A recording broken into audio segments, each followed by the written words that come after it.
let's talk about trauma and how it gets stuck in the body. Most people can't even properly define what trauma is. And that is the beginning of the issue, because most people will deal with trauma by going through talk therapy. And that is not sufficient, because where trauma really comes to reside is within the body, within the nervous system, within the fascia and the lymphatic system. So trauma, I always like to define it into two main categories. We have capital T trauma and small t trauma. Capital T trauma being a single incident that causes significant overwhelm to the nervous system, because that is essentially what trauma is. Trauma is an event that causes overwhelm to the nervous system, that as a result of that overwhelm can lead to negative behavioral changes. So we have capital T trauma, which is a single incident. This could be a car accident, a terrible accident, the loss of a loved one, experiencing a death, being hospitalized, so on and so forth. Or we have capital T trauma, which is more sort of smaller events that are repeated over time, and over time they can actually have more significant and problematic side effects than capital T trauma. So small t trauma can be defined as emotional trauma, mental trauma, seeing something traumatic. So a really good example of this is actually watching the news. Science has actually shown that more and more people are actually developing heart disease as a result of watching traumatic images on a screen. Because what's interesting is that the brain cannot define what is happening in reality versus what is happening on a screen. So whether it be the news, or even whether we are watching very violent movies or TV shows, for example, over time being exposed to so much drama and so much traumatic images, a lot of gory blood, all of these kinds of things. And of course now we have been desensitized to these things, so we don't think it's that big of a deal. But our brain processes these things, and because we are seeing something traumatic happening in front of us, the brain begins to shut down, the body begins to shut down, because the brain cannot distinguish versus something on a screen versus something that is happening in reality. So even the brain cannot distinguish what is happening in our mind, negative thoughts that we have, versus what is happening on a screen. And I think it's safe to say that most human beings like to play the what if game. What if it all goes wrong? What if I fail? And we create all these negative scenarios in our mind, and we don't realize that just those thoughts can create trauma on the body, because we are generating so much fear through those negative thoughts that we are having, that the body, through the brain, because the brain is there to protect us, the brain is going to start to shut down. What will happen is that all kinds of chemicals will start to be released as a result of the fear that we are feeling. So trauma really, as I said, capital T trauma, small t trauma. And the thing is, almost all human beings have experienced some kind of trauma or another. We tend to over-dramatize what trauma can look like. And I really like to talk about childhood trauma, because most of us as adults, the problems and challenges that we are facing in our lives are a result of the trauma, not that we experience now in adulthood, but traumatic experiences that we had in childhood that led us to develop beliefs that were not positive, therefore limiting beliefs that therefore affected the way we perceived the world, and therefore the way we act in it. So trauma, as I said, is an overwhelm to the nervous system. And what happens with trauma, why talk therapy is not sufficient when we are dealing with trauma, is because trauma resides within the body. As I said, the nervous system, the lymphatic system, and the fascia. So the nervous system is essentially made up of our brain stem, it is made up of our spine, and it is made up of all of our nerves. It is essentially the communication system between our brain and the rest of our body. So what the nervous system does is that it processes a lot of information, and then sends information to the different parts of our body so that we know how to respond. So if I think I want to move my arm, the only reason that that's happening is because of the electromagnetic signals that are being sent from my brain into my spinal cord, into my nerves, and therefore into my arms. So when we experience trauma, any kind of trauma, what will happen is that the energy of that trauma will, let's say the shock from that trauma will become stuck or overwhelm our nervous system. So again, remember, the nervous system can be compared to the wiring of a machine. So if the wiring of a machine is not stable and working properly, then that machine is going to work in a faulty manner. And that is essentially why we as human beings need to heal our trauma, because what is happening in the world around us is happening as a result of all kinds of people who are traumatized, who are living their lives from a place of trauma and are creating their reality from a place of trauma, because they are only seeing the world through the lens of their trauma. So if we do not heal our trauma, that trauma still exists. The energy of that trauma still exists within our nervous system. And so by constantly talking and talking and talking, yes, we will start to understand where the trauma came from or why it happened and so on and so forth. But we are not really addressing it until we start dealing with the body, with the nervous system, the fascia, and the lymphatic system. So the lymphatic system essentially is connected to our adrenal glands.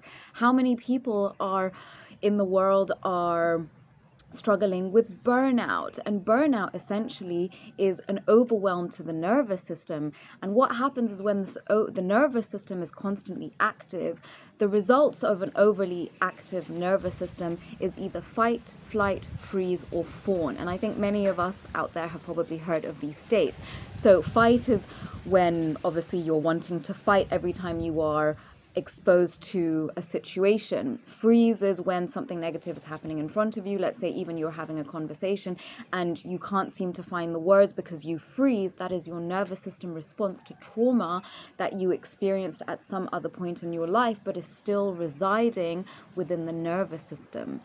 Flight is when we want to run away, and fawn is essentially when we become a massive people pleaser, because we want to minimize ourselves so much, because we think essentially the best way I can describe it is, when someone is being robbed and they say, oh no, just take it. That is fawn, when they will make themselves small and they will make themselves docile in order not to essentially piss off the people who are robbing them. And that's a pretty simple explanation, but I want to keep these videos short, not so that they are more understandable. So as a result of us being in fight, flight, freeze, or fawn, that is the effects of the nervous system being overstimulated, which means that we are more in our fight or flight than rest and relaxation, because the nervous system is essentially the system of control that determines if we are at rest, digestion, and ease, or if we are in fight, flight, freeze, and wanting to run away. So when our nervous system is not at rest and relaxation, which is where most of humanity is, because we live in a world that is also constantly stimulating us, most of us are dealing with trauma that we have not yet healed. And as a result of that, what happens is that our endocrine system, our hormonal system, it begins to secrete too much adrenaline, and that adrenaline is essentially being secreted from our adrenal glands. And so when we are secreting too much adrenaline, then our lymphatic system, which is governed by our adrenal glands, begins to get all clogged up, meaning that we start to experience a lot of fatigue. We are not having good blood flow. We are not getting enough energy flow. And that is because essentially the trauma will also sit within the lymphatic system, because the lymphatic system can essentially be compared to the sewerage system.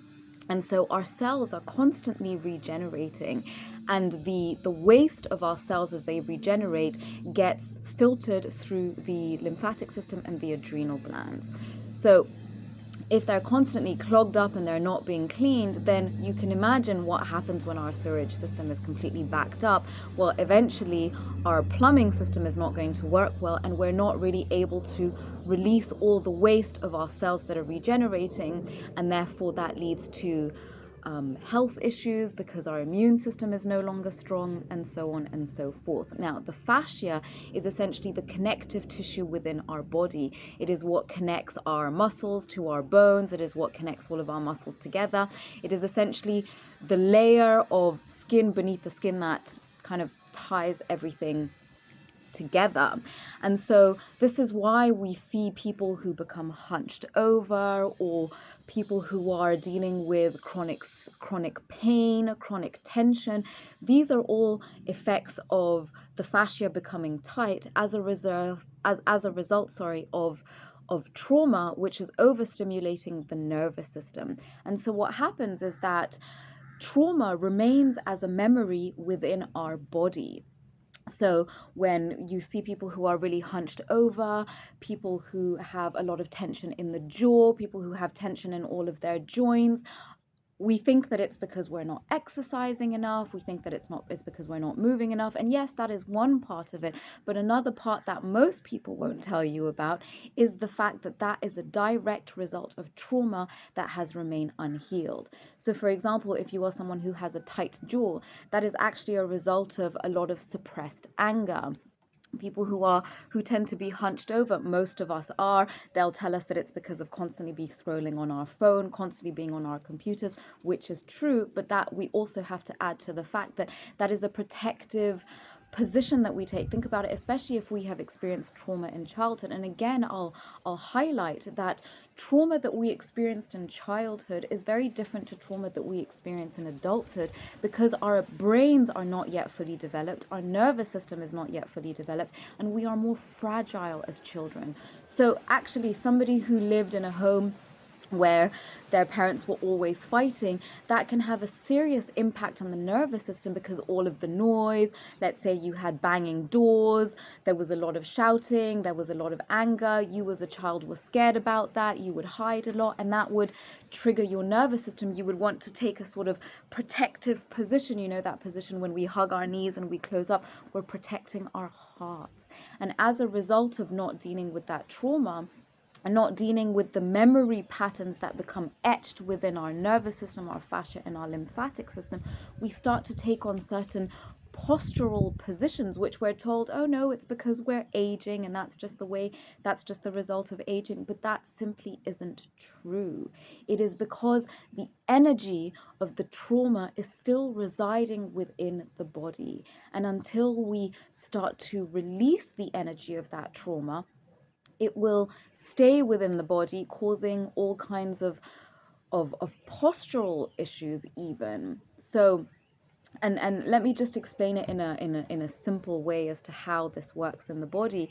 Is, let's say you develop the belief. I'll give an example for myself. So I used to believe that I was really fat. I used to have serious body dysmorphia issues, and I would constantly be like, oh my God, I'm fat, I'm fat, I'm fat.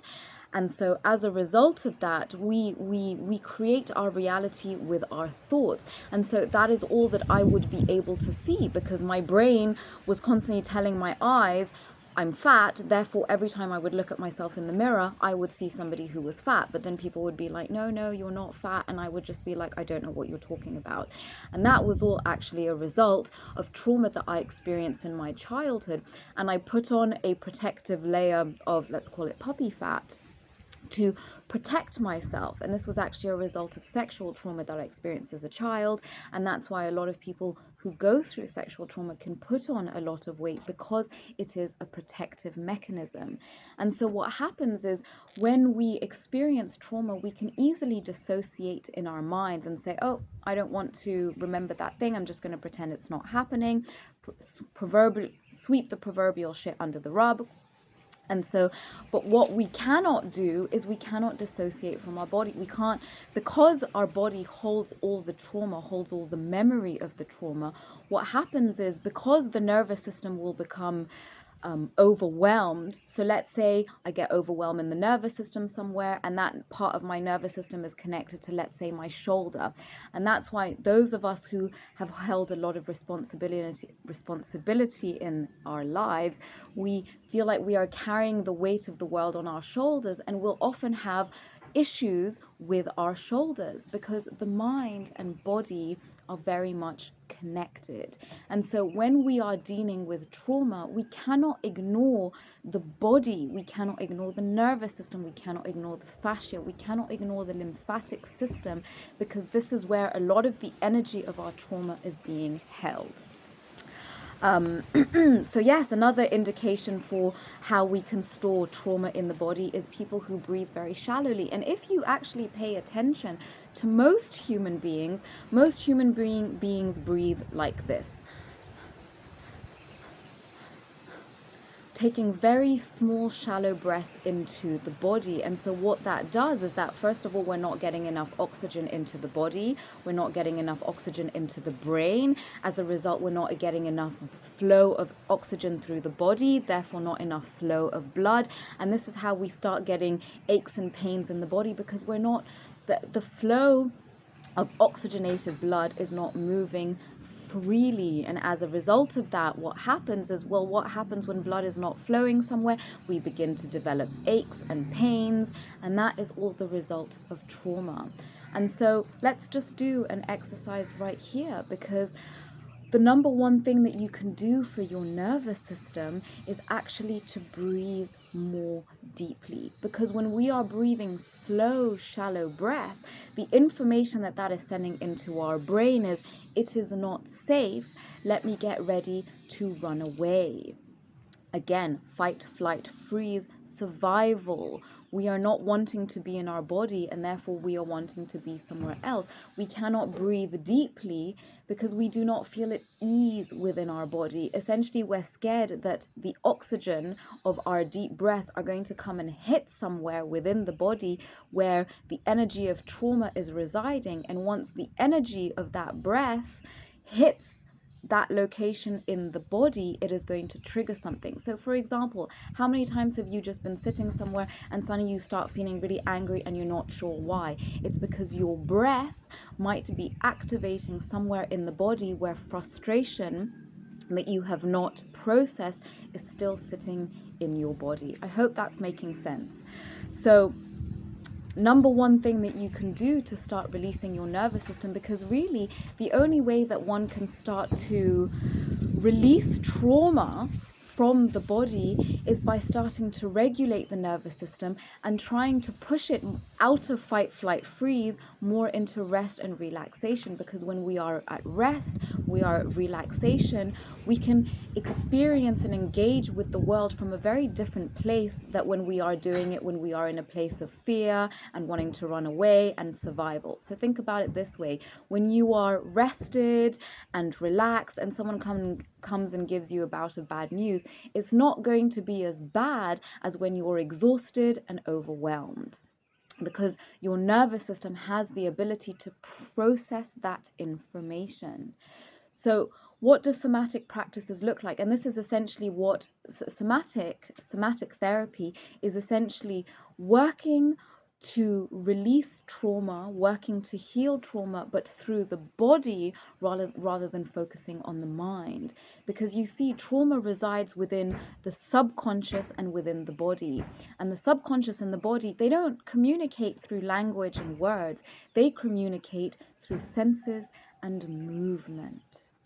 So one way to start, different ways that we can really start to work with somatic movements is deep breathing, shaking, moving. And this is why things like yoga, things like tai chi, things like breath work are actually practices that are going to prepare the body, that help to release the energy of trauma from the body, so that when we talk about it, we can actually let it go. Because if we're talking about it endlessly and not doing anything to help remove those energies that are still stuck in our body, then this is where we find ourselves looping, going round and round in circles and not really finding any changes, not experiencing any changes, and not understanding why. Because we're going to the therapy, we're talking about it, we're maybe doing the practices that the therapists are giving us, but we're not experiencing those changes, because those changes lie in addressing the nervous system,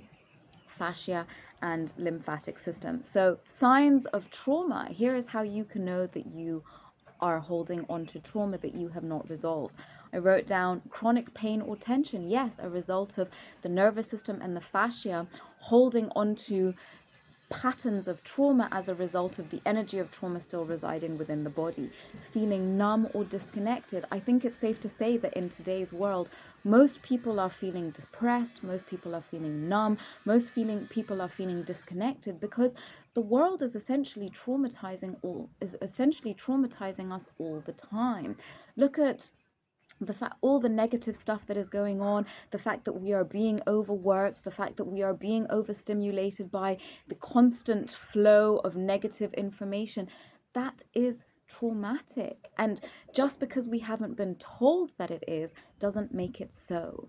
This is a reality. And so this is why one great way to start dealing with trauma is removing yourself from situations that are going to traumatize you, that are going to trigger you. And I wrote here, overreacting to small triggers. Let me give you an example. You're driving in traffic, someone cuts you off. Fuck off, you say. It wasn't really that big of a deal that the person cut you off. Yes, it's annoying. Yes, maybe you were driving in line for a little while and someone cut you off and it's annoying, but there is no need to overreact that much. The reason you are overreacting is because you already have frustration sitting within your body, sitting within your nervous system from experiences that you have not dealt with.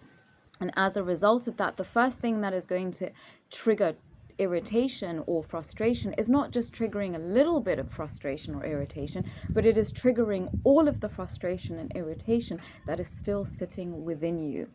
And this comes back to processing emotions, which I will get into another video. But if we are not taking the time to process our emotions, emotions also move through the nervous system. So if we are not taking the time to process those emotions as they take place, well, what happens is that they build up and they become lodged within our body. So if these are some of the signs, if you are resonating with some of these signs and are experiencing some of these things, then it means that you have undealt with trauma that is still sitting within your body or nervous system. Now, this is really the work that we do here at the Hankar Sisters. We help people to move through their trauma. We help people to heal. We help people to overcome their different challenges. So if this is something that you resonate with, if you are somebody who is needing support on your journey and is wanting to have a more personalized approach for yourself on this journey, then I invite you to check out the link in the description box below and you will be able to get in touch with us that way.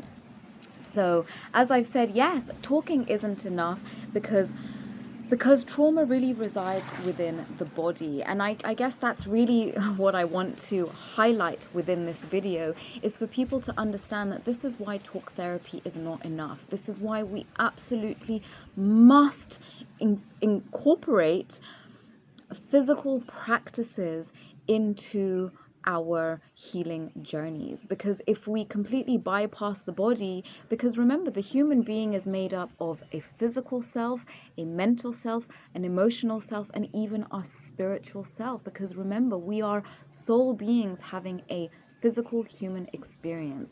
And unless we deal with trauma on each of those different levels, meaning unless we address the side effects that trauma has had on our physical self, until we deal with the effects that trauma has had on our emotional self, and so on and so forth, the energy of that trauma will still be residing somewhere within your body, whether it be your physical body, emotional body, mental body, and therefore will continue to cause challenges within your life. So if you are somebody who has tried and tried and tried, and you have done the work and you have done it all and you're still not seeing changes, then the number one thing that you are missing are somatic practices and nervous system regulation. So before we end this video, let us just go into a soft somatic practice, and I really want to engage in breathing here. So I invite you to close your eyes. Let us move through 3 rounds of breath. Deep inhale through the nose and deep exhale through the mouth, making a HA sound. Deep inhale through the nose and deep exhale through the mouth, making a HA sound. One last deep inhale. And one last deep exhale. Now, most of us tend to hold a lot of unprocessed and suppressed emotions in our hips. So I want you to just send awareness into your hips. And even if you're sitting, I want you to just start to shake your hips a little bit. Just start to shake your body. Shake the body, shake the head, shake the hands. You can even stand up, but really just shake it out, shake it out. And even you can do soft shaking, or if you want, you can do more active shaking. And you can look absolutely ridiculous. I know that I look absolutely ridiculous, and so you might want to go and do this in the privacy where no one is going to be looking at you, but you'll realize the more you shake, the more you just let your body shake it out, even making noises.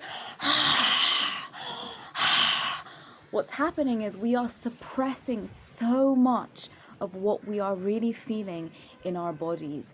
And when we just give ourselves the time and the space to shake it all off, think about it this way. Think about animals.